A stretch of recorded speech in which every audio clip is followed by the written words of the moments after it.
Good morning, Bill. Good morning, Derek. Good morning, Herbie. There's the threesome right there. There they are. Good job, fellas. Outstanding. Great job. Good morning, Anthony. Hey, guys, listen. Especially my monitors this morning. Moderators. Good morning, JCM. Mello, listen, I'm using a different device this morning. I forgot to, I normally broadcast from my tablet, my iPad, and I guess I forgot to charge it last night. Good morning, Terry, Canito, Joey D. So, I forgot to charge it. I woke up, it was on 0 this morning. So I'm using a different device. I'm using one of my backup phones. Is it,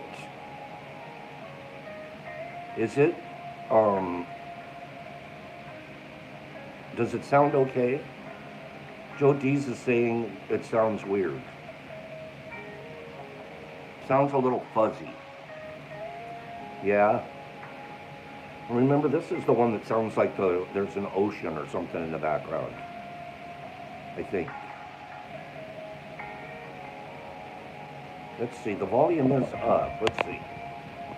Okay, there's full volume. There, that's full volume.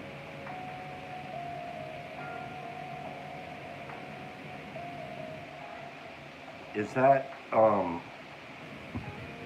well, unfortunately, it's not a burner phone, but it's like a phone I don't use anymore. Is that working? Talk to me. Tell me it's working.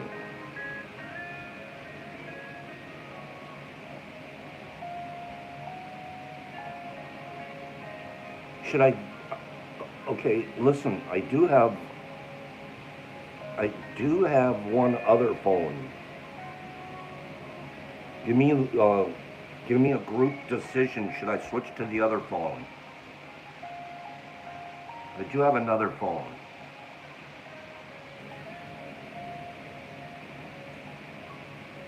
Do you guys think I should? Good morning, Ady. Do you guys think I should move to the other phone or just leave it like this? Terry, it is okay. Keep it rolling. Okay. All right. I wanted to play a couple of things for you guys this morning. Okay.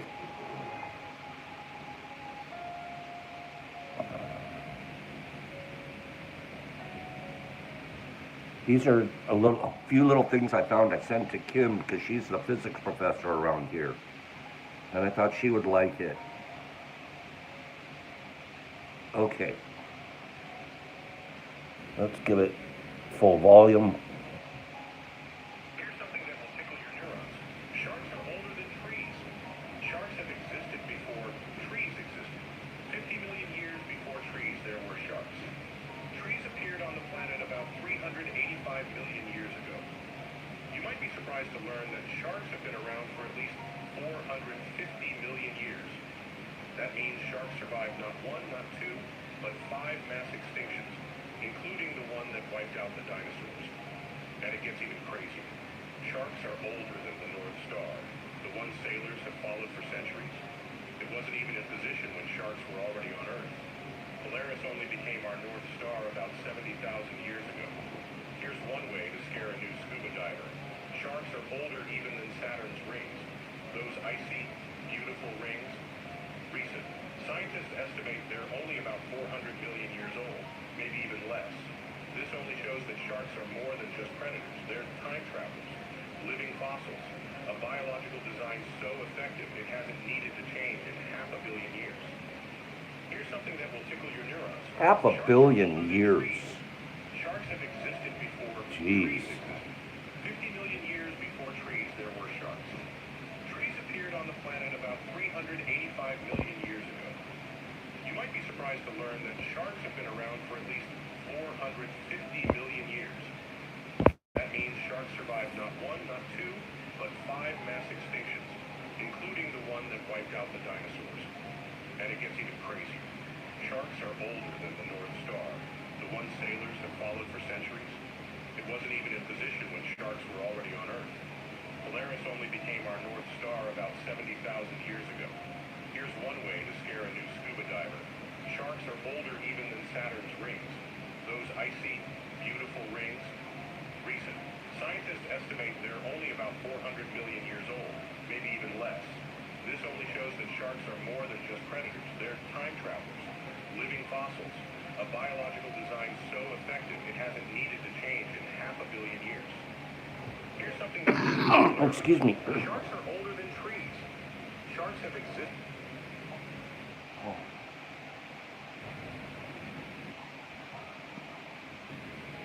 You know that wood is the rarest material in the universe? Most people think the rarest material would be gold, or maybe diamonds, but that's absolutely not true, because gold and diamond is so common that it could be found anywhere in the universe. There's even entire planets that are made entirely of gold and diamond. But here's the strangest part. If you travel the entire universe at the speed of light, you would be shocked how much gold and diamond there is. But it would be a miracle if you came across any wood. That's because wood comes from life. Even with our advanced technology, we still don't know any other planet in the You're welcome, entire nurse. universe that would have wood. Black holes can bend space-time. Wormholes can shrink distances. Supernovas could scatter elements across galaxies. But none of these cosmic forces can create a singular tree. It's so strange that the wooden chair you're sitting on or the pencil on your desk is rarer than diamonds. And it's actually one of the rarest material in the entire universe.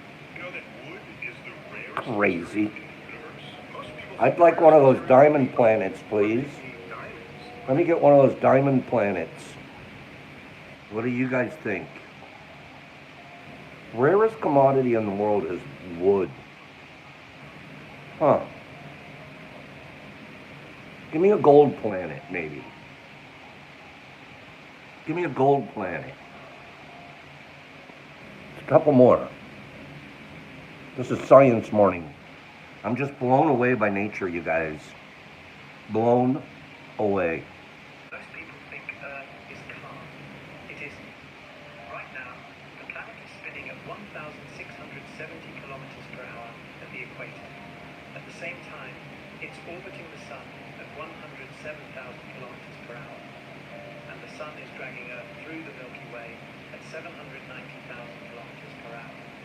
You are moving faster than any bullet ever fired, while feeling absolutely nothing. The sky isn't actually blue. Sunlight is white, but Earth's atmosphere scatters blue wavelengths in every direction. From space, the sky is black. Earth's seasons have nothing to do with distance from the Sun.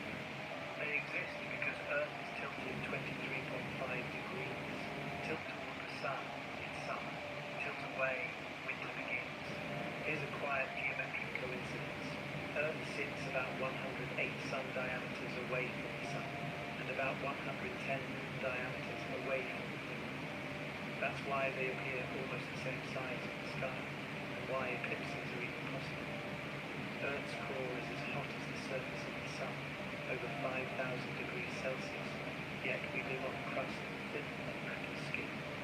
And despite mountains and oceans, Earth is unbelievably smooth. Scaled down to a billionth all, it would be smoother than rock. 99% of all species that ever lived here are extinct. The planet erases its past without hesitation, and somehow through speed, even tilt and chaos, Earth stays stable enough.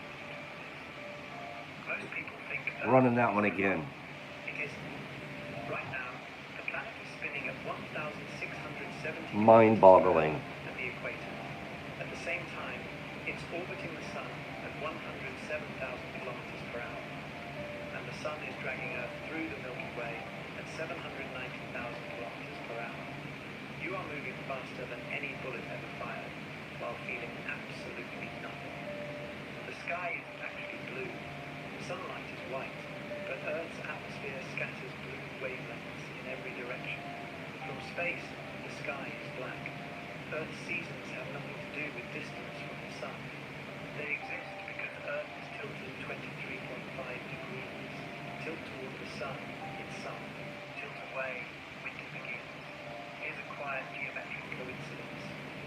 sits about 108 sun diameters away from the sun, and about 110 moon diameters away from the moon.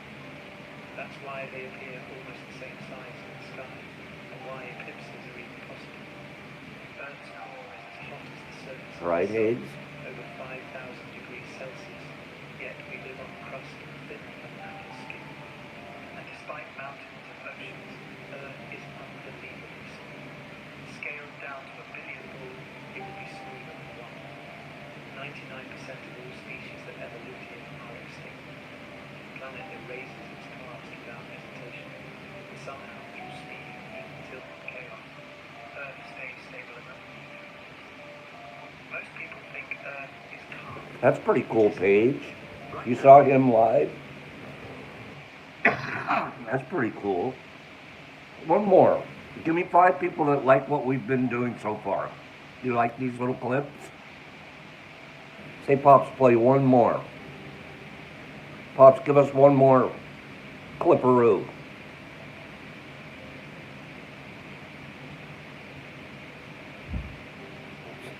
Popsy, give us one more clipperoo.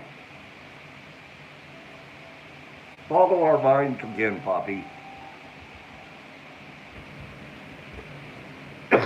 Neil deGrasse is so cool. I love listening to him. Okay, let's do it, nerdy. Let's do one more. These are all I sent to Kim when I found them. Earth is not 70% water. It never has been. Only 70% of Earth's surface is covered by water. By mass, water makes up just 0.023% of the entire planet. Almost all of Earth is rock and metal. The oceans are just a thin layer on top. If you collected every drop of water on Earth, all oceans, ice caps, groundwater and clouds, it would barely register compared to the planet beneath it. Now imagine Earth is the size of an apple. The solid planet, Excuse me. crust, mantle, core, is the apple itself. All the water on Earth, everything life depends on, would be thinner than the skin of the apple. A fragile coating, a microscopic film. From space, that skin makes Earth look blue and flooded. But in reality, life survives on a surface layer so thin it's almost an illusion. Earth isn't a water planet. It's a massive rock wrapped in a barely there layer that just happens to keep us alive. Earth is not One more 70% time. water. It never has been. Only 70% of Earth's surface is covered by water. By mass, water makes up just 0.023% of the entire planet. Almost all of Earth is rock and metal. The oceans are just a thin layer on top.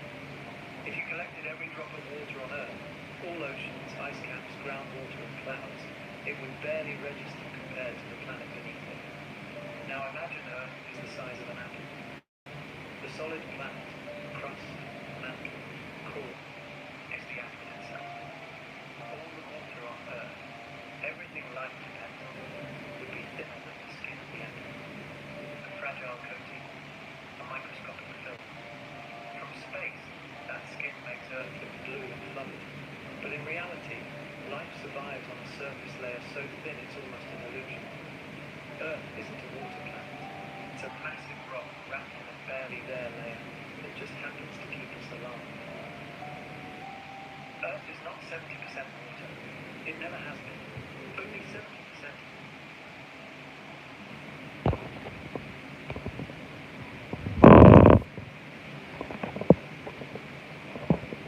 Gives you such a respect for where we live, doesn't it? Gives you such respect for where we live. Your guys' comments are pretty interesting too. I see some of you have personal opinions relative to Neil deGrasse.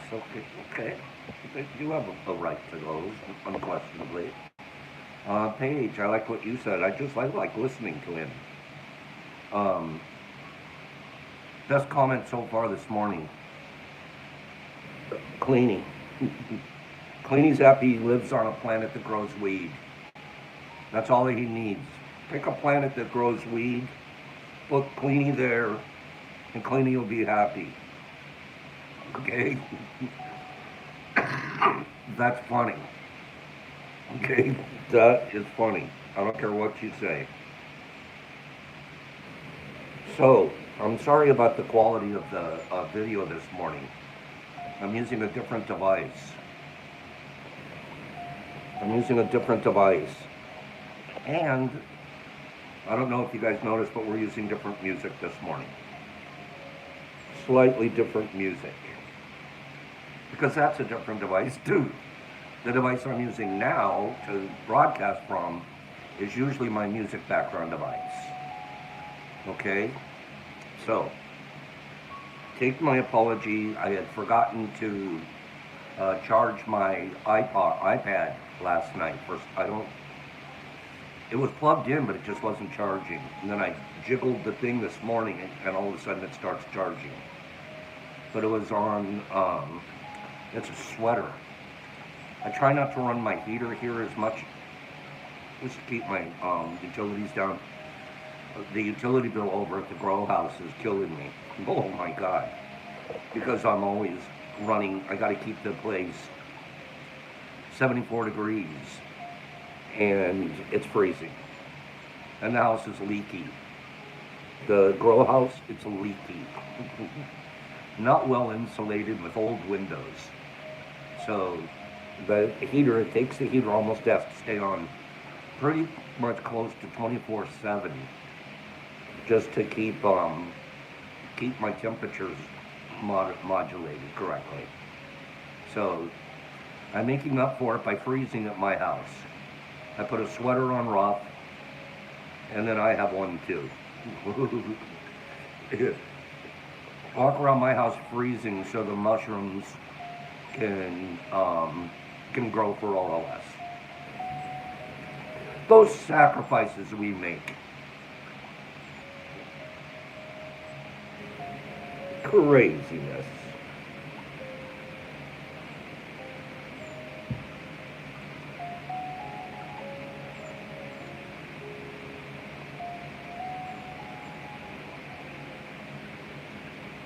You're right, Higgs. We're committed over here.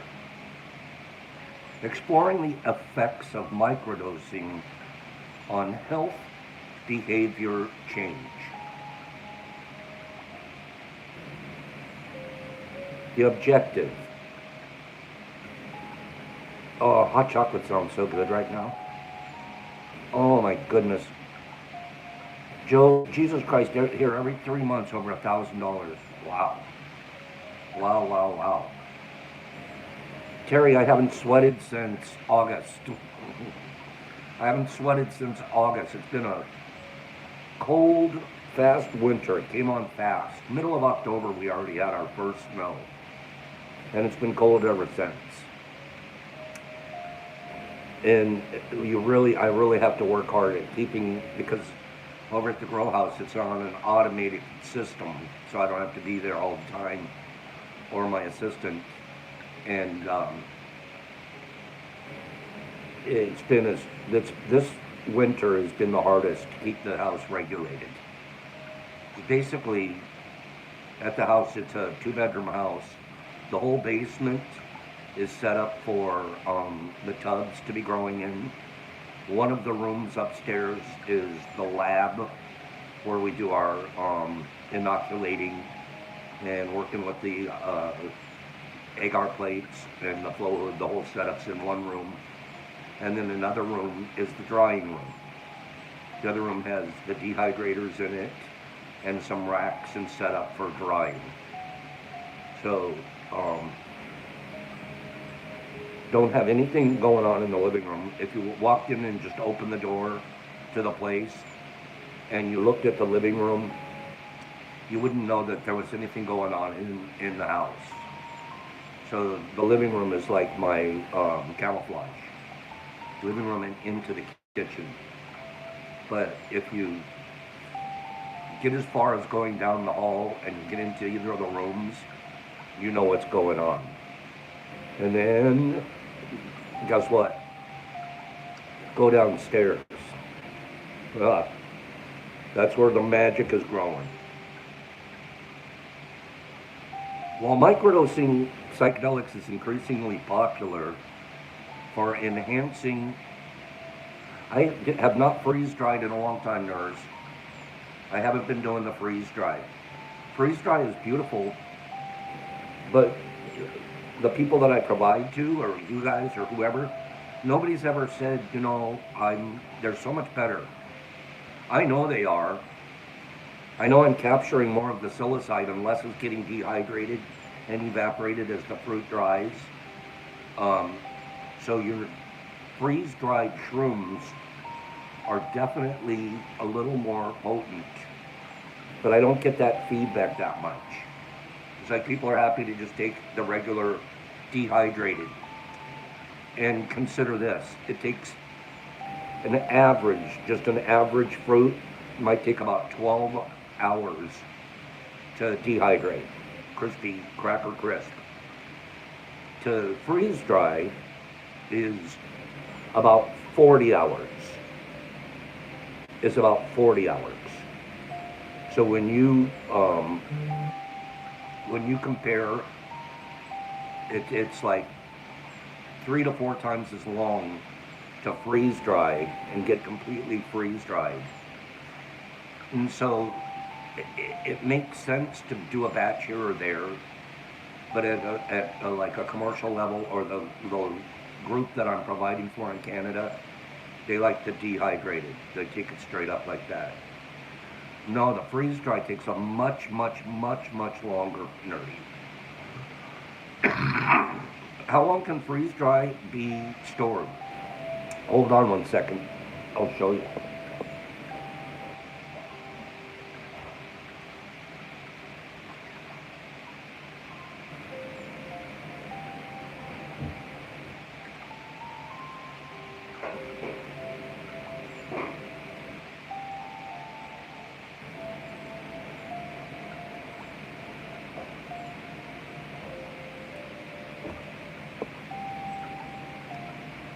You know what the fruit looks like when it's dehydrated, right?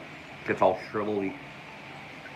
It looks like, have you ever gone to the county fair and you see those artists that take apples and they let the apple shrink down to like a little shrunken head thing, and then they make like a doll head out of it or something like that?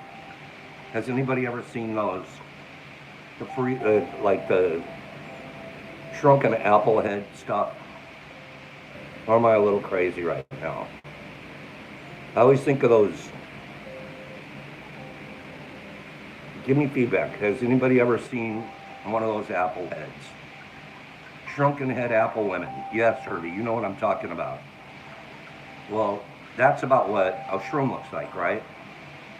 They get shrunken down. This is what it looks like when it's freeze dried. That's what the freeze dried looks like. No shrinkage. Don't run away with that idea, Jesus Christ. I know that word excites you. Calm down. No shrinkage. Okay? And these are about 9 months old. Freeze dried. Ghosts. Little ghosts. Baby Caspers. And Joe D's, you're right. They're like it's like a Cheeto. It's a mushroom flavored Cheeto. Pretty good.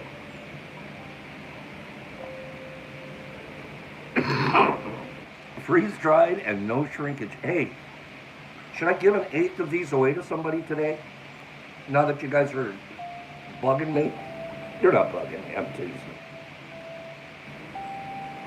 I can't capsulize them, Kim. Grinding them, when you grind it, it almost wants to float away. Okay? Mr. Phillips, this just went into this bag. Usually it's vacuum sealed, but I just recently put it into the Ziploc. Who wants me to... I'm going to do it. Hold on, let me get the machine.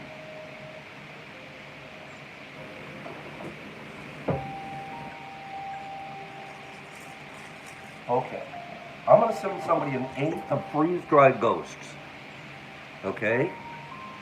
I'm going to send somebody an eighth of freeze-dried freeze-dried ghosts. But whoever receives them, we're asking for you to give us a report. Come back to the group after you've had a session, whenever it is, and give us a report. Does that sound good? Okay. You guys ready? Only give me a number if you're going to give me a report. Give me a number between 1 and 50. Go.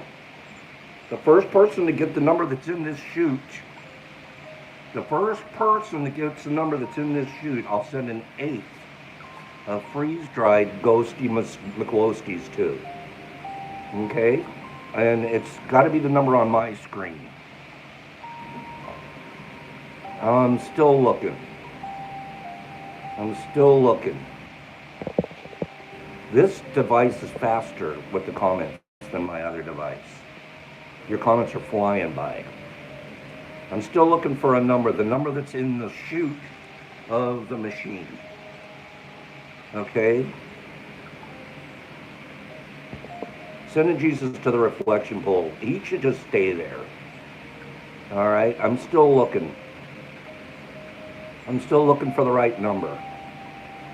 Medicated veteran, you can put up to 3 numbers between 1 and 50 on your line at the same time. Okay? I'm still looking. I haven't seen the number yet on my screen. I'm sure there's a lag going on here. I'm trying to give away freeze-dried. You guys don't want them. Maybe we should just cancel this contest. You guys don't know the number. What do you guys think? Just pull it? Forget about it?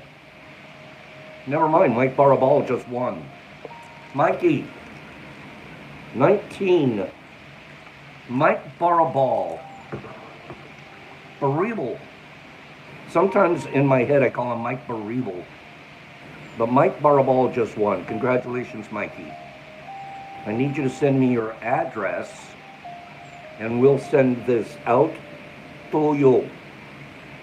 Okay? Joe D's was trying to win for you, but you won by yourself.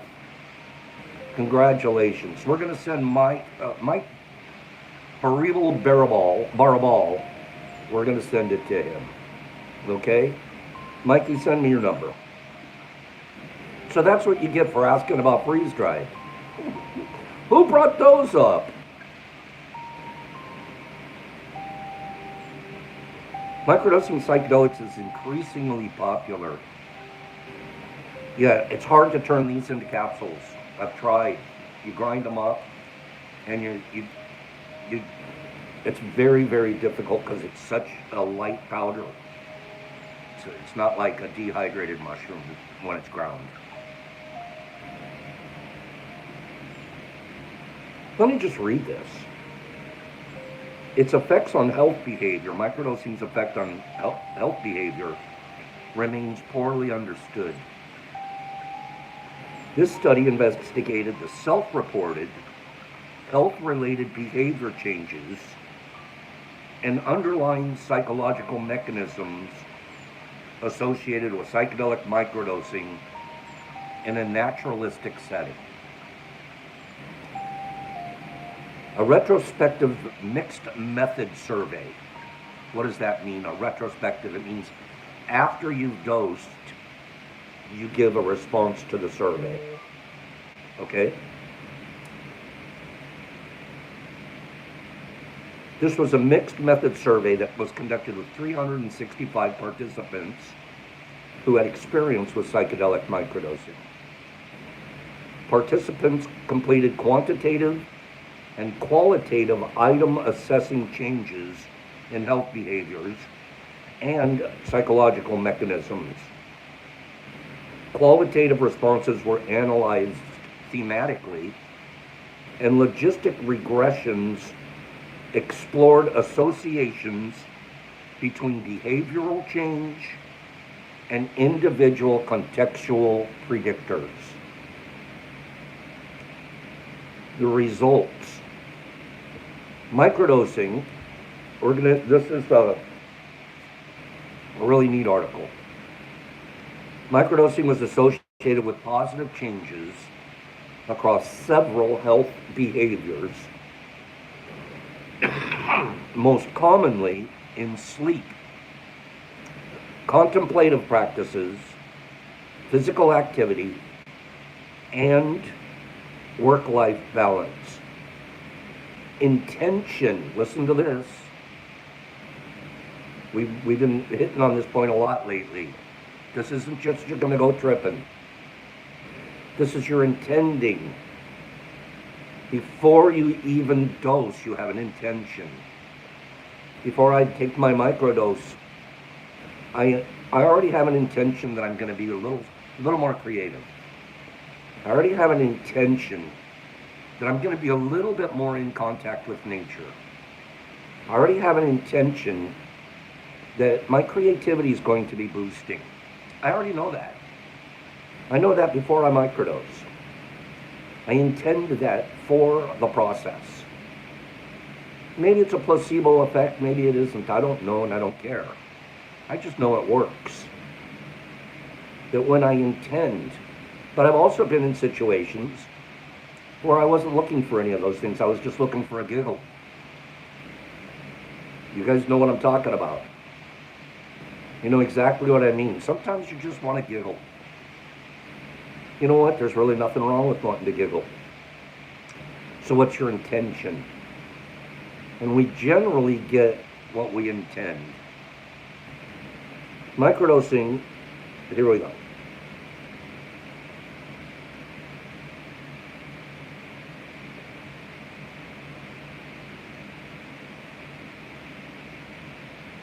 Chronic diseases are responsible for approximately 18 million deaths annually in individuals under 70. Thank you, HB. These conditions are largely preventable through engagement in health behaviors with regular physical activity, a balanced diet, and reduced alcohol and tobacco use playing essential roles. However, modifying unhealthy behaviors remains a significant challenge, often requiring sustained self-regulation and motivation. In other words, you gotta want to change. And then you have to take the time to change, to self-modify, self-regulate, and to be motivated to that. This challenge highlights the need for innovative interventions that can facilitate meaningful, lasting health behavior benefits. As public interest in microdosing and its potential health benefits continue to grow, gaining a deeper understanding of its potential role in fostering behavior changes has become increasingly important. Tell me that that isn't true. Classic psychedelics such as psilocybin and LSD act primarily as agonists at the serotonin receptor. This activation induces widespread changes in brain connectivity, and it stimulates increased neural plasticity. Research on psychedelics has prominently focused on high doses for therapeutic use in mental health conditions such as depression and anxiety. However, there is Teixeira, that's the person that's involved in this survey, suggests that psychedelics may benefit a broader population by disrupting maladaptive behavioral patterns, thereby promoting positive change in health behaviors. In fact, the term behavioral psychedelics has been coined, referring to the study of psychedelics to foster intentional change in habits and behaviors to improve health and resilience. Intention. Intention. Population studies show evidence of positive associations between psychedelic use and improved physical health markers, including higher self-reported health, lower obesity rates, and reduced risks of diabetes and heart disease. Additionally, clinical trials indicate that psychedelic-assisted therapy can effectively address substance use disorders, such as alcohol dependence. These and other findings have led some researchers to propose that a link between psychedelic use and change in important health behaviors, such as diet and physical activity, may exist and deserve further scrutiny. So it isn't just you're going to eat a mushroom and you're going to go sit down and continue your lifestyle the way it was or has been.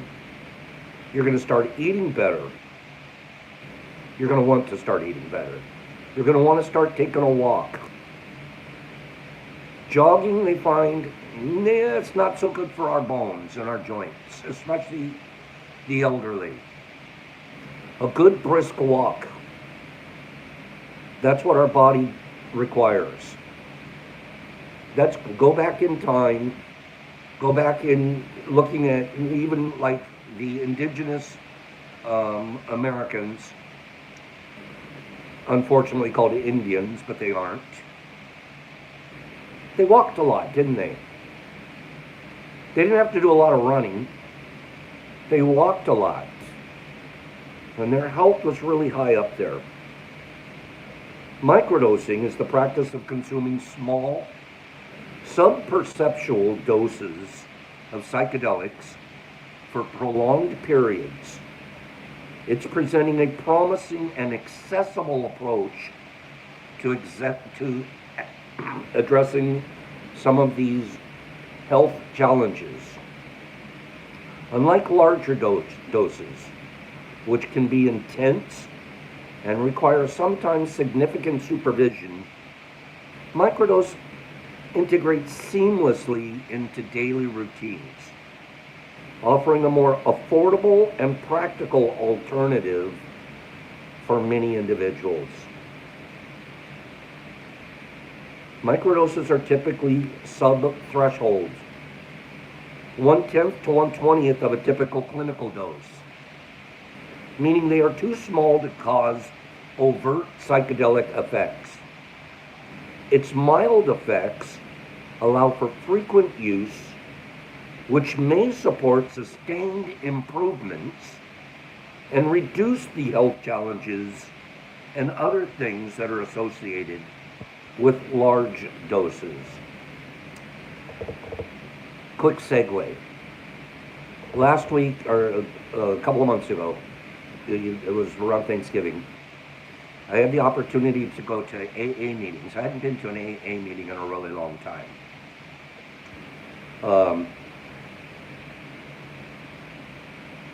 I don't really do AA as an alcoholic. I do AA as a cocaineaholic. Back in the day, they didn't even have CA meetings, Cocaine Anonymous, and they're really falling away now. They're harder than ever to find. If you're feeling aholic about something, go to an alcoholics meeting, Alcoholic Anonymous, and just replace the word alcohol for your challenge, for your addiction, or the thing that you're challenged with. And if you can sit there and listen and just replace the word with the thing that challenges you. NA, same, CA, and then there was Narcotics Anonymous too, Joe. But there was a Cocaine Anonymous, especially in Southern California. Huge chapter. Not so much anymore. Go to a meeting. And I was sitting at these meetings, listening. And when you see the newcomer, I might have told you guys this one before, but there was there was a guy back in the day when I was going to meetings really regularly, and I was early in my sobriety. I needed those meetings, and I needed that community of recovery. Um, there was a guy that had like 30 something years sobriety, and he came to a Friday meeting every Friday, no matter what. This guy's name was Jim, and Jim was there no matter what. Really nice guy, and he had a favorite saying. You would ask Jim, Jim, after 32 years, why do you still come to meetings?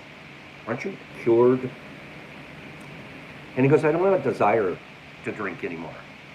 I don't have a desire to pick up a drink. But I still come to meetings. I come to a meeting every Friday night. Well, why? If you don't, I mean, do you need it? He goes, yeah, I do. He goes, when I see the newcomers come in with arrows sticking out of their ass, it reminds me that there's still Indians out there shooting at us. Sometimes we do need to be reminded, don't we? Sometimes we do need reminding. You see those people that are dragging their ass in there, and they're just like broken, and they're hurting. They're hurting. And they're looking for an answer, and they're looking for a hand, and they're looking for friends, and they're looking for a way out, and a way back up. And you see them. You can spot them. I was sitting in this meeting. Oh, there's a newbie. Sure enough, when they asked how much time's got, it was 28 days, 13 days. It was really, Sammy, isn't that a great way to put it? Once in a while, we still got to see somebody with arrows sticking out of their ass to remind us that they're still shooting at us. Just because you haven't caught an arrow, it's because you're not going around places where you're likely to catch an arrow. But you can slip anytime. For me, it would take getting around somebody, take one line of cocaine. There's a belief in the addiction circles that your addiction keeps growing, whether you're using or not. Your addiction is still growing. And all it takes is just to dive back in, and you will catch up to where you had been when you left off and pass it in no time. Boom. Well, that scares the heck out of me. I don't want to get back in touch with my monster.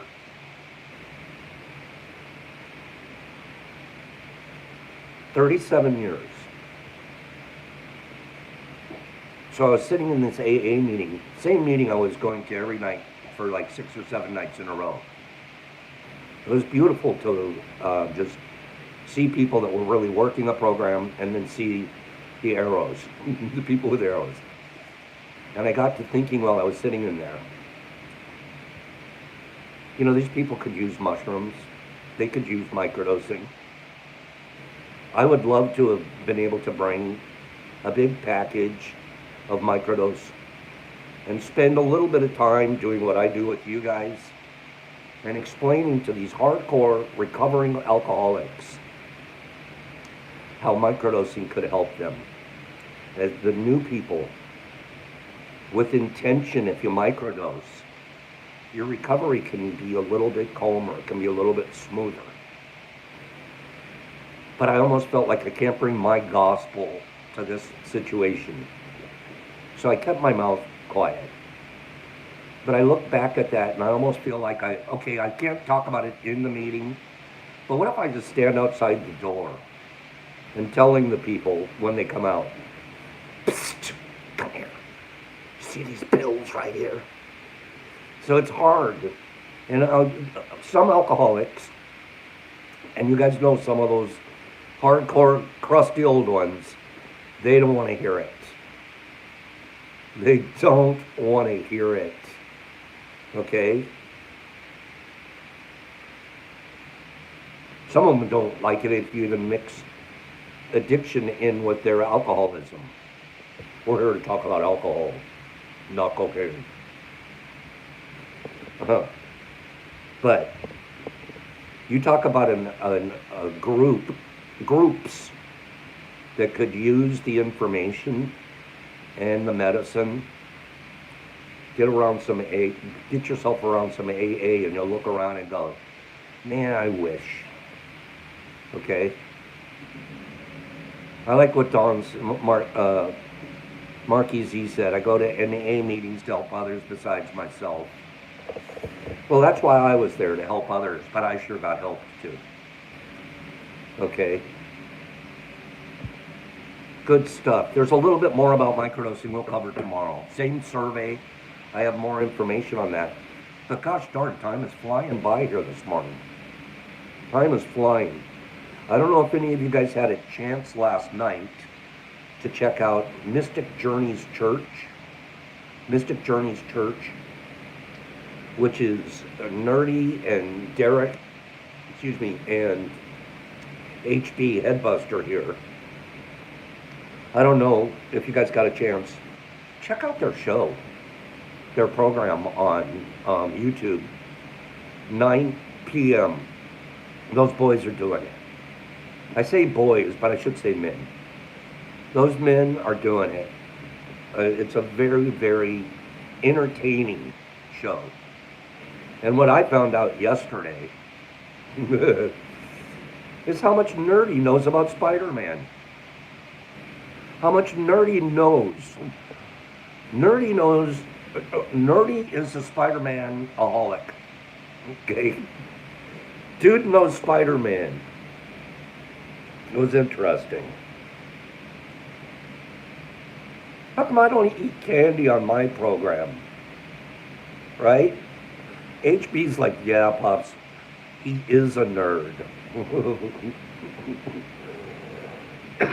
He certainly is. I love that guy.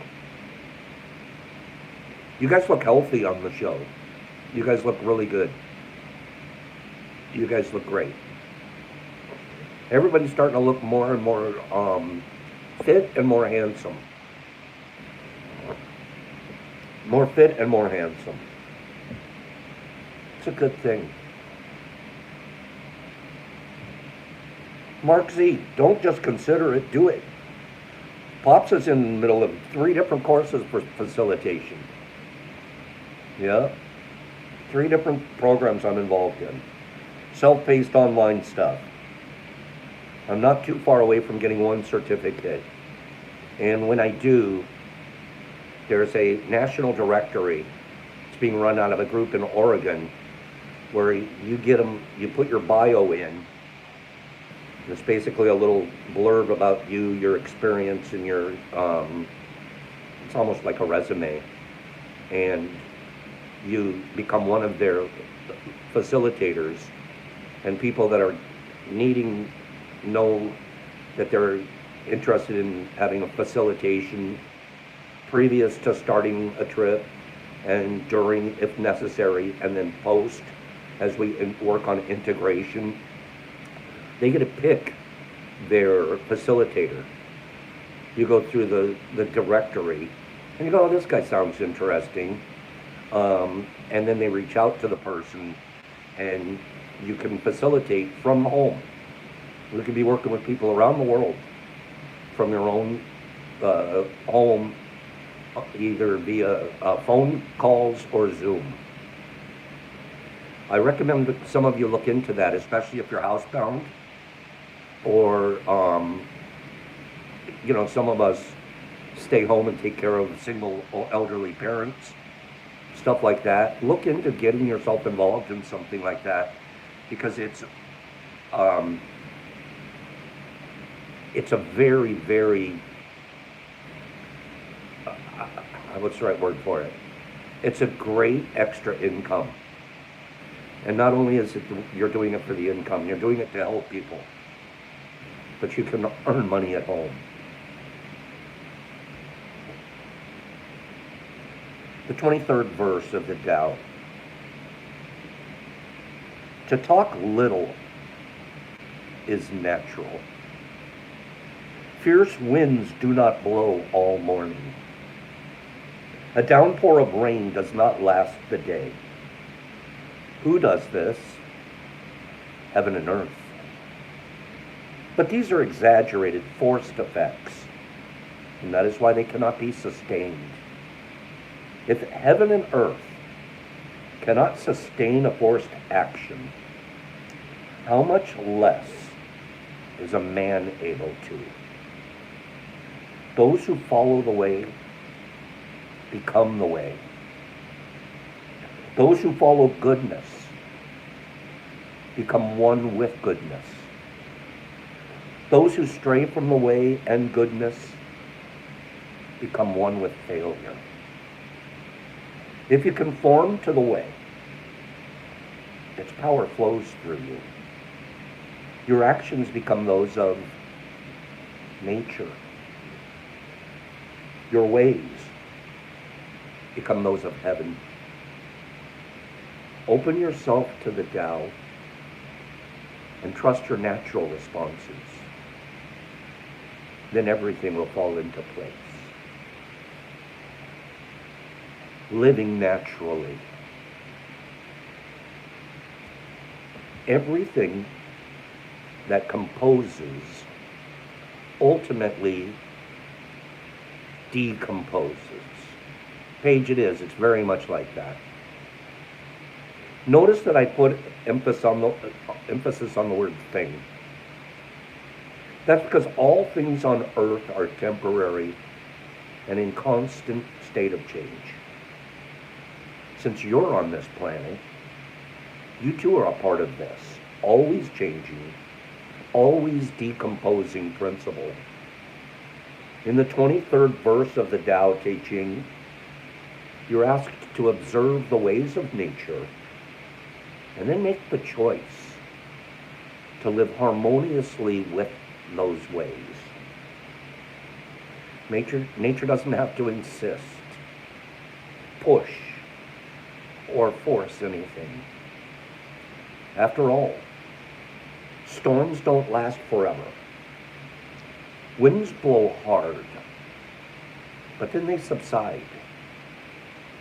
The Tao creates from an eternal perspective, but everything is on its return trip home the moment it comes into being. I like that. Everything on the planet Earth is on its return trip home the moment it comes into being. Except sharks. No. Lao Tzu instructs that if you live harmoniously with this simple principle, you'll be in tune with nature. Lao Tzu reminds you that not even heaven can sustain forced action. In its inherent beingness, all action are temporary existence and returns to a calmer state. In contemporary language, we say, everything blows over.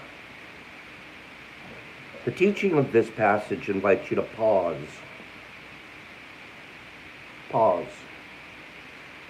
In the midst of strife or tension, and we all experience that in our lives.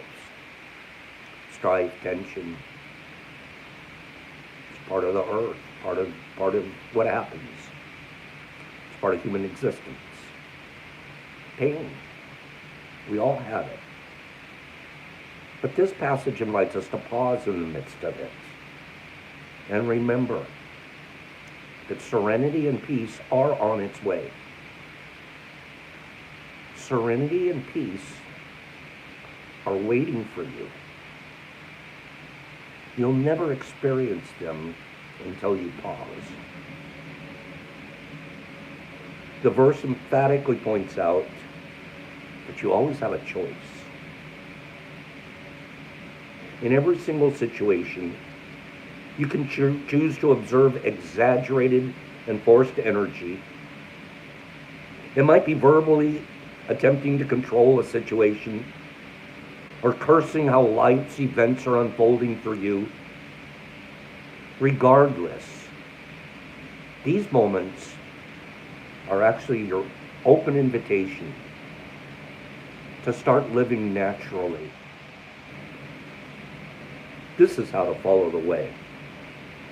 Remember how nature blows hard, but then it returns to calm. Follow the goodness of the Tao and become the goodness. Stray from goodness, and you'll experience failure. You are part of the law of form in time and space, composing and decomposing. Did you notice how I started out with scientific eclipse this morning? Science, nature, what's happening out there in the world, our planet, our universe. And then we directly lined it up with this verse, the 23rd verse. The question is, do you wish to participate consciously with this natural goodness? Or would you rather spend your moments in anxiety and failure? You can choose.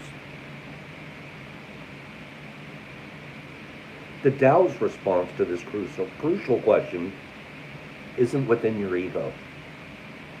For it strongly believes your ability to force things, to make things happen, or to be the person in charge.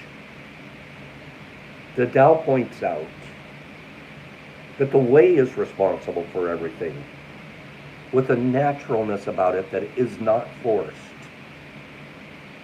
It reminds you that what seems so devastating in the moment is benevolent perfection in another moment.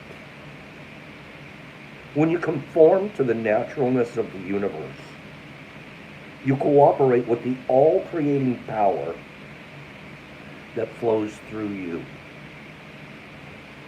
All-creating power flowing through me. I am so darn powerful. I am more powerful than I've ever known myself to be. I'm more powerful today than I ever have been in my whole life. Arthur, you're asking a good question. I'm reading from, it's written by Dr. Wayne Dyer, Change Your Thoughts, Change Your Life. This is going to come out backwards to you, but change your thoughts, change your life. And then I have, I have some of my own notes in here from another source. So I'm sort of combining the two, okay?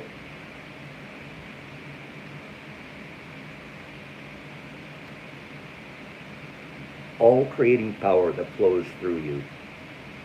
Suspend ego-driven plans and instead participate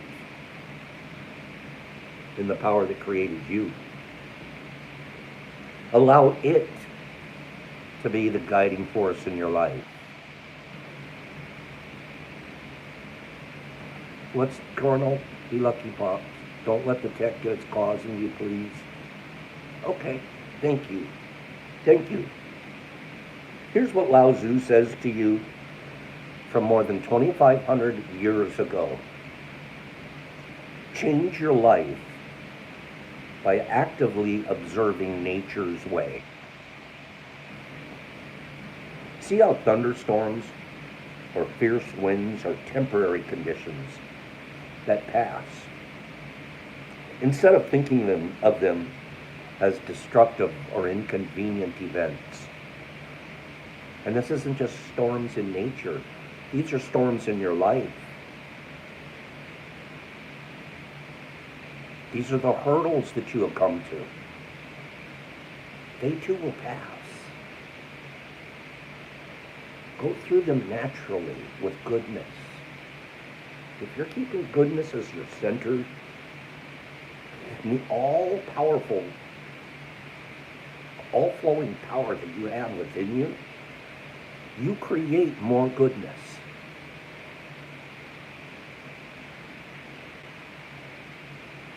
We have the power to create goodness. Or we could drop bombs on our neighbor.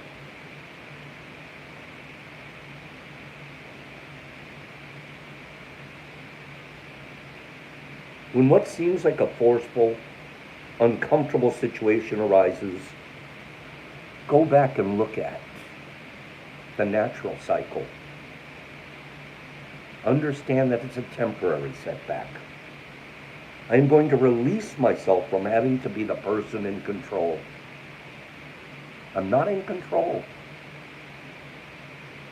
The less I try to control an event or a situation, the more power I have to create goodness. Observe what you're feeling with openness to what it is. Remember that that's nature's method. Center your mind in a natural way. Change your life.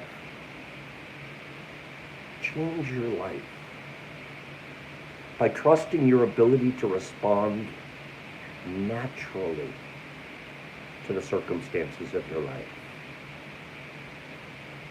At first, this may involve observing yourself in a friendly way instead of responding immediately. Didn't we tell you to be still? Take a deep breath. Take 10 of them. Take the day before you respond in an ego-driven way. In some kind of a way that you're demanding control. You can't control. That's not nature. You can't control whether or not it's raining, snowing, or the wind is blowing.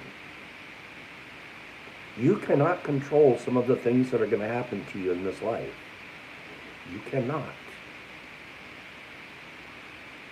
But if you look at them naturally, these things that you will go through, these things that you will run up and hit, if you respond naturally, it simply means I look at nature and realize this is just temporary. The rain's going to stop and the sun will come out. It's going to dry up. And you know what's usually left over? Flowers, growth. If you respond naturally, I'm going to ask this question. I'm looking for a reply. 5 people. If you respond naturally versus ego-driven control, will you grow at the end of that period? Will you grow? Look at nature before you answer thoughts.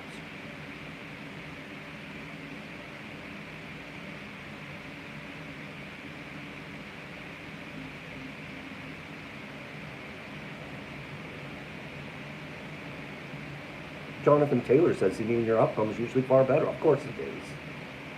You will grow. You gotta respond naturally. It's pretty beautiful. You're gonna hit something in the next day, 3, 5, 15 days. Remember this message. Respond naturally to what you're going to experience. Think of nature before you overreact, underreact, or react at all. Take a deep breath. You're about to grow. When you feel your inclination to make your opinion known, let this urge silently tell you what it truly wants. Your body knows how to be at peace and wait out the storms of life. But you need to allow it to feel the welcoming signals. Be still and allow yourself to be in harmony with the creations of nature,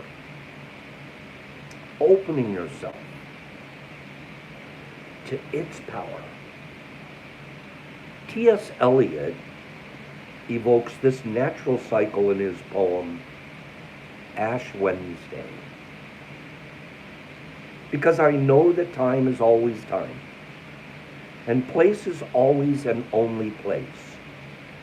And what is actual only for a time, and only for one place. I rejoice that all things are as they are. That's the idea. Rejoice in the stillness of nature. Practice your creative power out of stillness and a lack of control and ego. Your creative power. I live in a good universe. I live in a universe that's beautiful. I live in a universe that's awe-inspiring.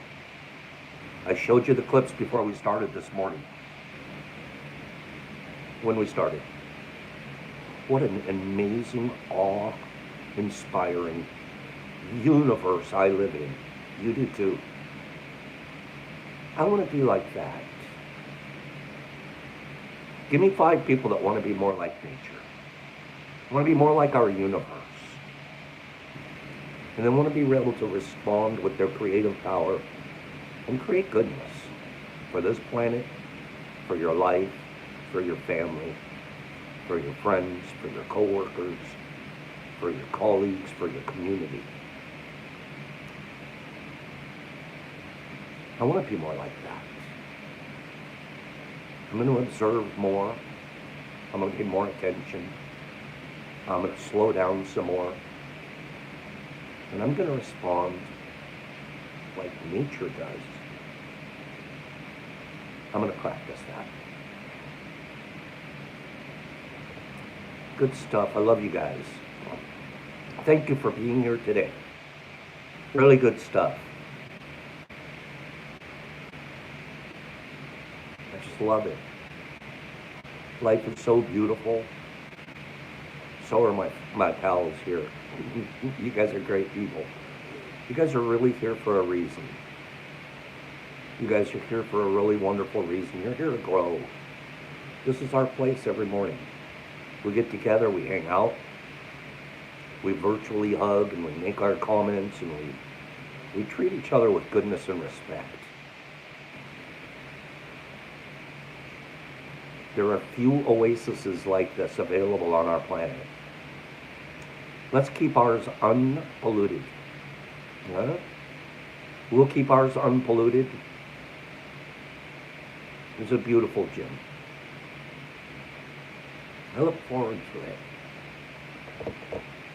And I appreciate that we have this audience, this platform, this audience, this group of kind, like-minded individuals.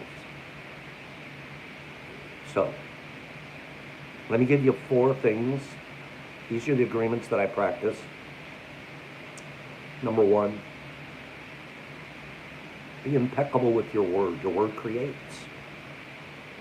Our word is our power to create. We're the only animal on the planet that can create with our words. We manifest stuff with our words. Be incredibly aware of that power. What are you trying to manifest in this world?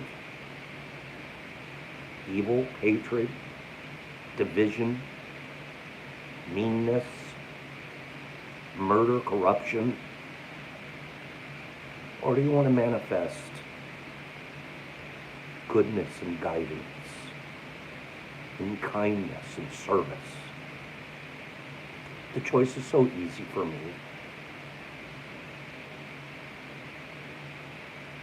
Don't take things personal.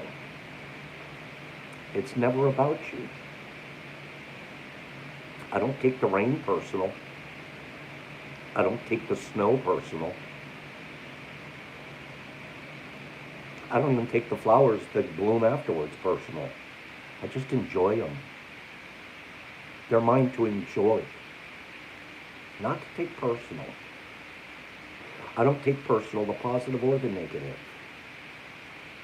It's just there to experience. I walk through the experience with no expectations, number 3, making no assumptions. I don't know when the rain's going to stop.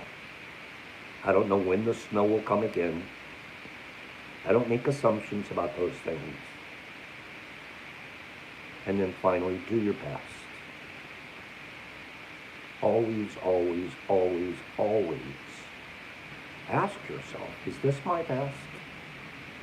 And if you can look yourself through the mirror of nature and say, yeah, this is my best today, then by golly, you're doing it. You're growing. The 4 agreements. You guys go have a wonderful day. I'll see you guys here tomorrow. The iPad should be charged, so we shouldn't have a weird little sound in the background and lagged eggs and all the other problems. Thank you for putting up with the less than perfect audio today, but who cares? Well, I do kind of. This is what nature gave me today. You forget to charge something, this is what you get. Have a beautiful day, you guys. As Kim would say, have a fleeky Thursday. I'm going to scroll you guys out of here. Okay? It's harder to scroll on this device. Nippy, have a great day. Yeah, it's going to be really hard to scroll on this device because stuff's leaping forward. Joe G's and HB and Cleany. And, and Anthony Hunt and Pidgey Page. Love you, Pagey. And HB.